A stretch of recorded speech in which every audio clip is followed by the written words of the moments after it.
বাংলাদেশের ক্রিকেট ইতিহাসে সাকিব আল হাসান এমন একজন খেলোয়াড় যার নাম শুনলে কোটি মানুষের চোখে ভেসে ওঠে অসংখ্য জয়ের স্মৃতি।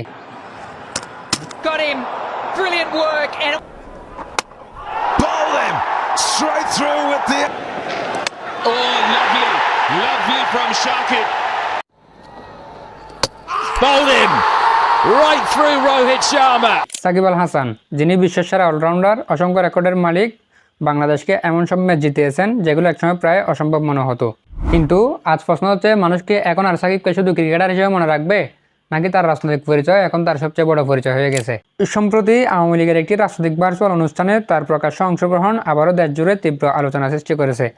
অনেকে বলছেন সাকিব তার দেশে ফেরার পথ আরও কঠিন করে ফেললেন, আবার কেউ বলছেন এটা একজন নাগরিক হিসেবে তার অধিকার। কিন্তু আসল বাস্তবতা কি? আজকের ভিডিওতে সে বাস্তবতা তুলে ধরার চেষ্টা করব। প্রথমত, একটি কথা মানতে হবে, বাংলাদেশের ক্রিকেট ইতিহাসে সাকিবের অবদান অস্বীকার করা যায় না। টেস্ট, ওয়ানডে, টি-20 তিন ফরম্যাটে তিনি দীর্ঘদিন বিশ্বসেরা অলরাউন্ডারদের একজন ছিলেন। 2007 বিশ্বকাপ, 2015 বিশ্বকাপ, 2019 বিশ্বকাপ, এশিয়া কাপ সহ অসংখ্য টুর্নামেন্টে তিনি একাই ম্যাচের মোড় ঘুরিয়েছেন। অনেক বিদেশি বিশ্লেষকও বলেছেন, বাংলাদেশে ক্রিকেট ইতিহাসে লিখতে গেলে সাকিবকে বাদ দিয়ে একটি লাইনও লেখা সম্ভব নয়। এই অবস্থান তিনি রাজনীতি করে পাননি, তিনি পেয়েছেন তার পারফরমেন্স দিয়ে। এরপর সাকিব 2024 সালে আওয়ামী লীগের সক্রিয় রাজনীতিতে যুক্ত হন এবং জাতীয় সংসদ নির্বাচনে অংশ নেন। এই সিদ্ধান্তের পর থেকে মানুষের দুই ভাগে বিভক্ত হতে শুরু করে। একদল বলেছিল এটা তার সাংবিধানিক অধিকার, আর একদল বলেছিল একজন জাতীয় আইকনের উচিত ছিল রাজনীতির বাইরে থাকা, কারণ রাজনীতি এমন একটি ক্ষেত্র যেখানে সবাইকে একসঙ্গে সন্তুষ্ট রাখা প্রায় অসম্ভব। এখন সম্প্রতি তিনি শেখ হাসিনার একটি ভার্চুয়াল রাজনৈতিক অনুষ্ঠানের প্রকাশ্যে অংশ নেন। এরপর সামাজিক মাধ্যমে ব্যাপক প্রতিক্রিয়া শুরু হয়, বিভিন্ন মহলে সমালোচনা দেখা যায়। পরে তার মাগুরার বাড়িতে হামলা ও ভাঙচুরের খবরও প্রকাশিত হয়। এখন এসব কিছুকে এক পাশে রেখে সাকিবের এই আচরণে অনেক মানুষ কষ্ট পেয়েছে কেন, সে প্রশ্নটা তুলে ধরা যাক। কারণ অনেক মানুষের কাছে সাকিব শুধু একজন খেলোয়াড় ছিলেন না, তিনি ছিলেন বাংলাদেশের একটি আবেগ।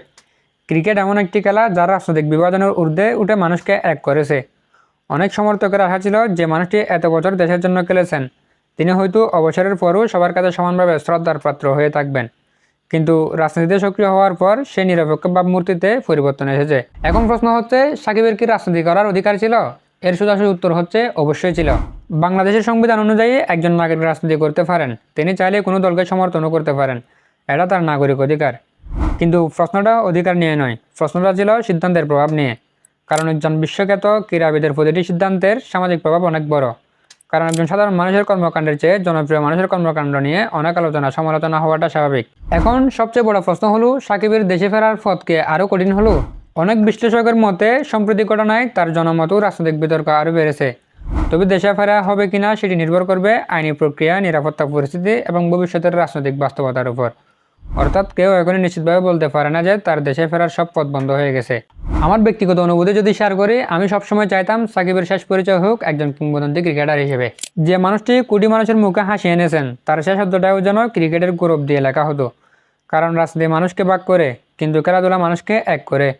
হয়তো এ কারণে এত মানুষ আজ হতাশ। সাকিব আল হাসানের ক্রিকেটীয় অবদান ইতিহাসে থাকবে। তাকে ভালোবাসেন বা সমালোচনা করেন, দুটাই করতে পারেন। কিন্তু আমাদের মনে রাখা উচিত, মতের অমিল কখনো সহিংসতার কারণ হতে পারে না। আপনার কি মনে হয়, সাকিব আল হাসানের এই রাজনৈতিক সিদ্ধান্ত কি তার ব্যক্তিগত অধিকার প্রয়োগ, নাকি একজন জাতীয় খেলোয়াড় হিসেবে তার রাজনীতি থেকে বাইরে থাকা প্রয়োজন ছিল? কমেন্টে আপনার মতামত জানাতে পারেন। ভিডিওটি ভালো লাগলে শেয়ার করতে পারেন। ফেসবুক থেকে দেখলে ফলো, আর ইউটিউব থেকে দেখলে সাবস্ক্রাইব করার অনুরোধ রইল। আসসালামু আলাইকুম ওয়া রাহমাতুল্লাহ।